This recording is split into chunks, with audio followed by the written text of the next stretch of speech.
Demain, samedi 8 mars, ce sera la Journée internationale des femmes et aujourd'hui, le gouvernement de la Nouvelle-Écosse annonce un financement supplémentaire pour lutter contre l'épidémie de violences domestiques.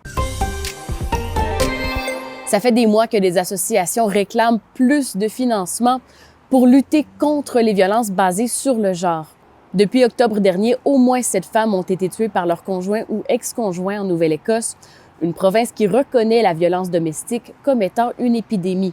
Le mois dernier, le gouvernement de Tim Houston a annoncé 100 millions de dollars dans son budget 2025-2026 pour s'adresser à ce fléau. Mais pour plusieurs associations, ce n'était pas assez. Alors, à la veille du 8 mars, le gouvernement annonce 23 millions de dollars supplémentaires, dont 17 millions étalés sur 4 ans. Pour l'Association des maisons de transition de la Nouvelle-Écosse, cet étalement va permettre de mieux planifier les dépenses plutôt que de dépendre des subventions au coup par coup. Et voilà, c'est officiel, à compter du 17 mars prochain, ce sera gratuit d'emprunter les ponts entre Halifax et Dartmouth. C'était l'une des promesses de campagne du premier ministre actuel Tim Houston.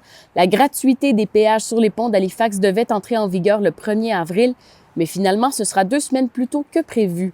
La Commission des ponts d'Halifax va aussi progressivement retirer les bornes de péage. Pour cela, elle va devoir fermer le pont McDonald pendant 2 fins de semaine. Et voilà, c'était votre vidéo journal de ce vendredi 7 mars. On se retrouve lundi. Bonne fin de semaine.